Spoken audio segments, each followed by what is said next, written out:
You are live on GHOne TV and this is Day News. Welcome to the morning news just ahead.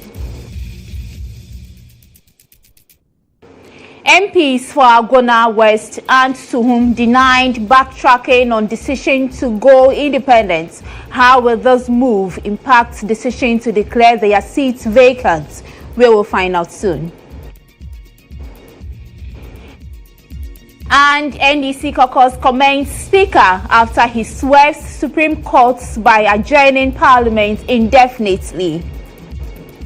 We have details of these and other stories. Please stay.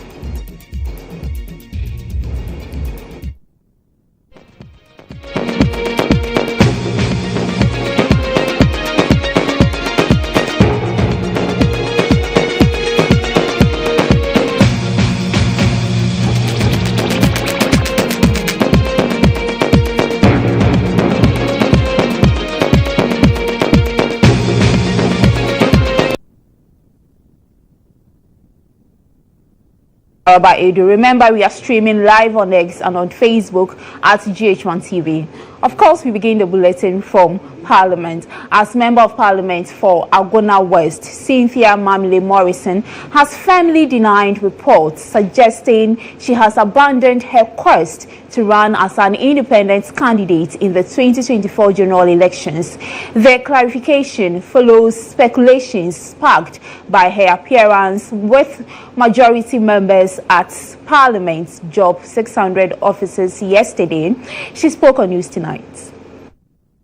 I said I went to Parliament today. Unfortunately, we couldn't sit. So we had a caucus meeting. When I got there, so I had few interviews with my colleagues. And we took pictures. I just radio that I've been offered 50 million to step down. Which is not true. I have not stepped down when has offered me any money. So I'm surprised people put all over social media that I have stepped down and offered something to step down. It is not true. It is not true. My leader said he's spoken to the media. I don't know which media it is. That is not true. That was not. As a minister, I never received a dime for being a minister. I only received my salary as a member of Parliament. So I don't know where they offer money to step up or step down. Nobody has offered me any money. And you can find out from my leader. I just went to a normal parliamentary sitting. It did not happen. We had me. I have a couple of pictures with Aidoo Martin and Kennedy and Nama Park. We have pictures in the chamber. We have pictures in our offices. So pictures doesn't mean anything. I don't even know who put the pictures out there to say that I've been offered anything. And do we ask the minority and the majority whether we offer money for anything? Nobody has offered me any money.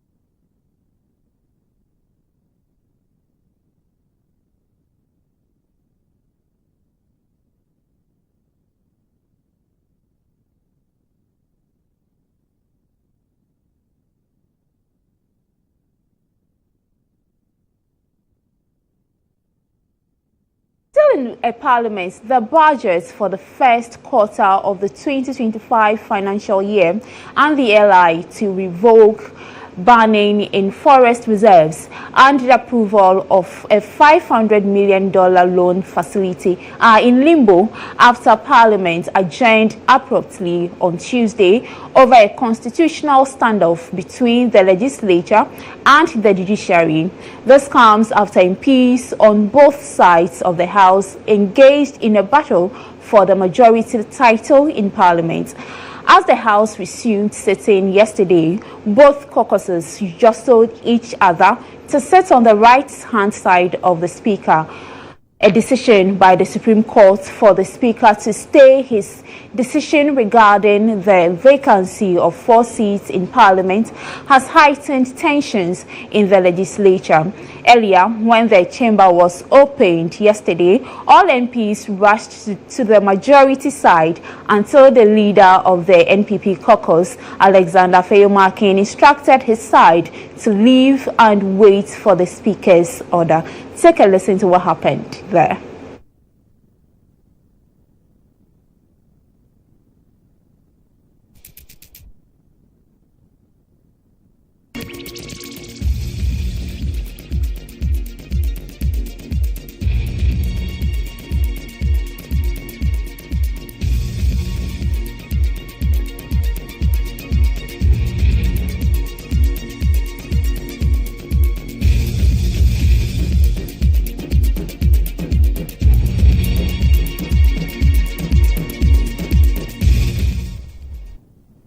Meanwhile, the National Democratic Congress, the NDC, has praised the Speaker of Parliament, Araba, for his handling of Tuesday's parliamentary proceedings, describing his leadership during the proceedings as a masterclass. In a statement issued by the General Secretary of the party, Fifi Fiavikwete, on Tuesday, October 22, the NDC commended the Speaker's mature leadership and what they describe as his commitment to conducting Parliament's business in a way that serves the interest of both Parliament and the people of Ghana.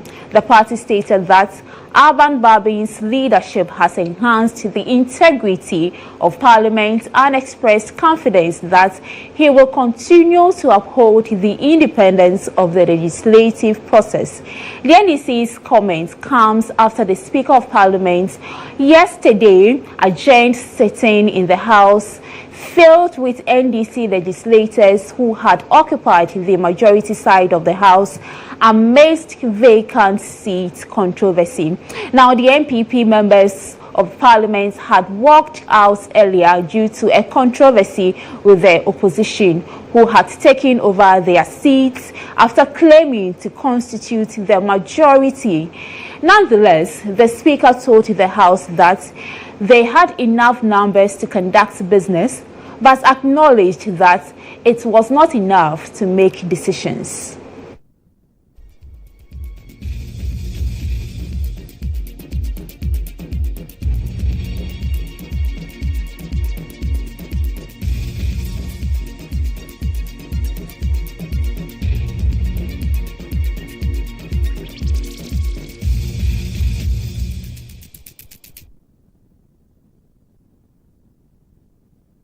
Now, let's also get some reactions from MPs we engaged yesterday.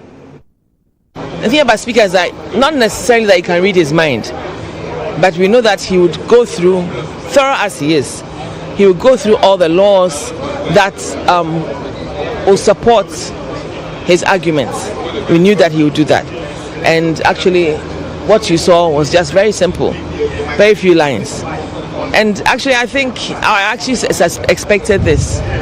This just brings finality to it for now, you know, because there's a lot of tension, which I think wasn't the best for the country. You know, the minority NDC at the time, we were not in charge of government business, and we're not supposed to be promoting. We are supporting government business because we are in this house, but that is not our responsibility. And so much as there were things to do, if you are leading your business, you must lead it and push it and make sure that you get it going. As you saw this morning, as he came, he said that there was nothing before him.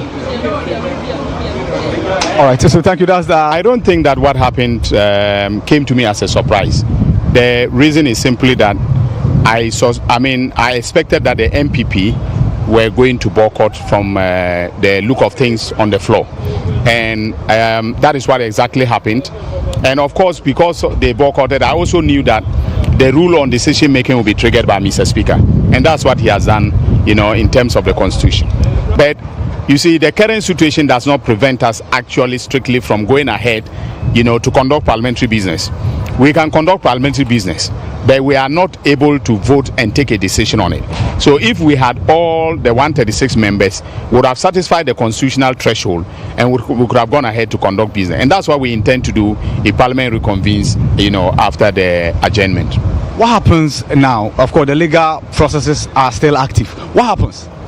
Well, I am not in the mind of Mr. Speaker. As I said, he has instructed his lawyers, and then the lawyers, I'm sure, are working assiduously to ensure that the right processes are filed so that Mr. Speaker's position. We wanted best international practice.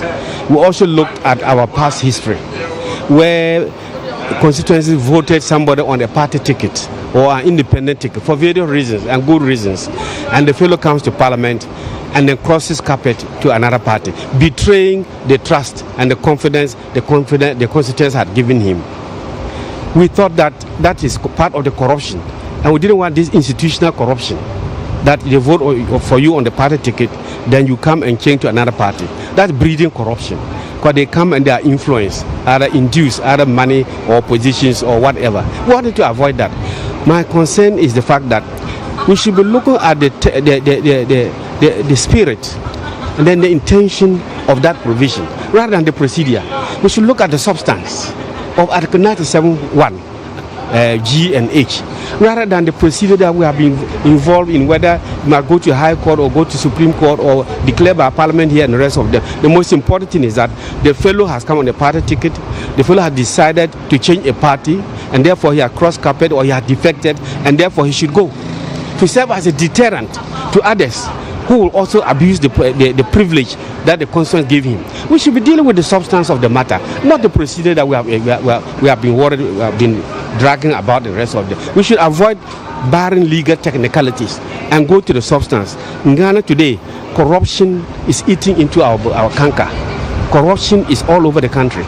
And this is a place that we can give a strong signal to Ghanaians that corruption, that you cannot benefit from your corrupt practice.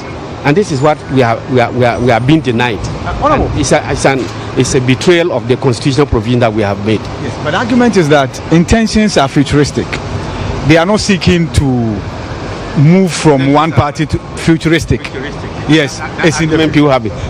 That argument doesn't hold water. Okay. They are talking about today the fellow, okay, like these 4 people, the NDC MP for Memphis Central. Now, a cross-section of the public have expressed their respect and support for the Speaker of Parliament's decision, claiming it is the best possible solution for bringing about peace and calming tensions. The adjournment in the court today will be, the indefinite suspension of Parliament pending when there is a resolve.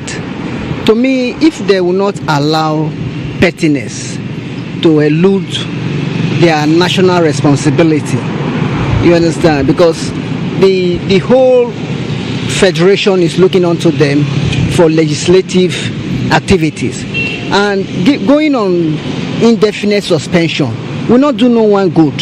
They have to come together, have a common ground, have some compromise, and that is how Parliament all over the world is practiced. That if you said an indefinite suspension of parliamentary duties. Me who say abamba when the decision no taking it there, man on the nyansa there too much. She say no wama other opposition no say yeah a majority and a minority no. She say no wa can be an atum because as some of the actors were suspended Parliament. Kopem say be a court to be rule ne case in every no and send be on so ba obehu ba bia o de be gina na no say no the tension ni na aba form what you say wa kire say yes or your penny onimni a oye wo ho nti say wo ma na omo dwene bone say na say ni ye be ko ye be say ni say obi adwene a odwene ye na kan trim. Well, we have checks and balances. Arms of government check each other. I mean, Supreme Court have the right to interpret the law, and so if there are certain laws regarding the operations of Parliament, the Supreme Court should have a say in interpreting the law. However, I don't think that this is big. If by losing your seats you automatically become the minority, I don't see the need to suspend Parliament because of that. I think that, it's one Parliament. The Speaker's decision was the right one because today everybody was expecting some action from Parliament, and if the Speaker believes that suspending parliamentary proceedings is the best course of action. Let's stay a bit longer on this, as former Auditor General Daniel Domlevo has stated that the interpretation of the Constitution is not exclusively the responsibility of the Supreme Court of Ghana. Speaking at a forum organized by Crusaders Against Corruption in Koforidua on Tuesday, Domlevo stated that Article 34 of the Constitution grants citizens the right to interpret and apply the Constitution. He expressed concerns about the common belief that the Supreme Court is the only body qualified to interpret the Constitution, saying nobody should be deceived that the Supreme Court should always be interpreting the Constitution. My last admonition goes to the judiciary. especially the Supreme Court. I would like to admonish them that they should heed to the advice given them by the Minister of National Security, Honorable Kandapa, told them that if your interpretation is tilted so much towards us all the time, it will create a problem. Obviously, it's creating problem.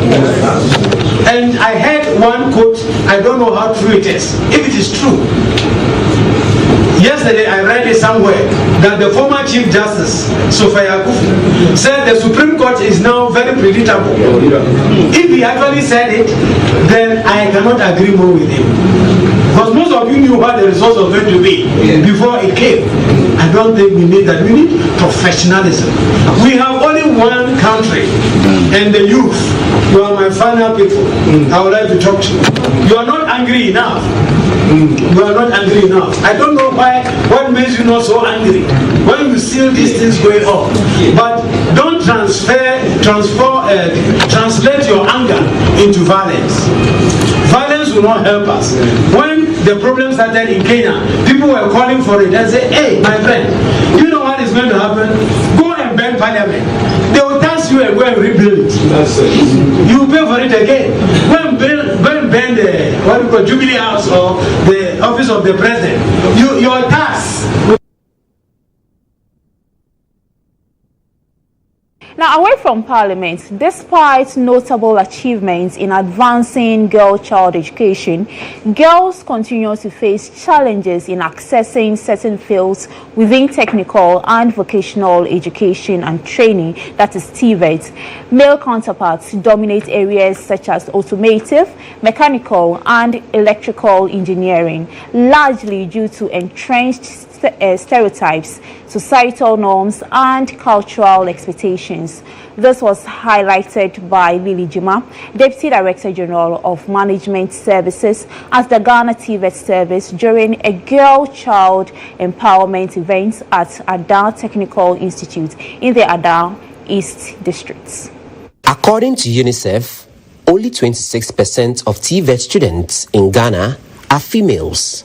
To help develop policies and capacity building initiatives to prevent teenage pregnancies, promote inclusive education, and create safer TVET environments, the British Council in Ghana, CAMFED, the Ghana TVET service, and other partners are championing girl-child empowerment initiatives to bridge the yawning gender gap in TVET skills training. Speaking on behalf of the Director General, Deputy Director General of Management Services at the Ghana TVET service stressed the importance of equal opportunities for girls in TVET, adding that girls who engage in TVET serve as role models, driving economic and social transformation within their communities. They are also putting a lot of measures, like you have said, the gender-based inclusivity, and then we are also having outreach programs.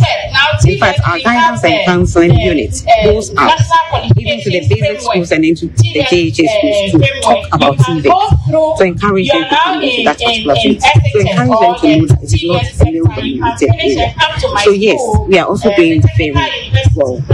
Yeah. Chairperson of the event, Louisa Opoto, representing the Queen Mother of Aidoo, Nana Adiki Manyayo Adi the First, expressed concern over the physical, emotional, and sexual violence girls face, urging them to be assertive and calling for greater collaboration to help girls achieve their goals, especially within TVET. Acquiring skills that are ready for the business world, looking at carpentry, masonry, electricals, fashion designing. Economic or market space is ready to absorb them right after having their education. But mostly we look down on this kind of trades or skills. But I want to encourage every parent out there, every traditional leader out there, every girl out there, that let's take TVET seriously because the prospects are there. The event, which was themed Girls' Vision of the Future, Better Prospects in TVET, highlighted the sector's immense potential for national development and featured a float, cultural performances, and poetry recitals.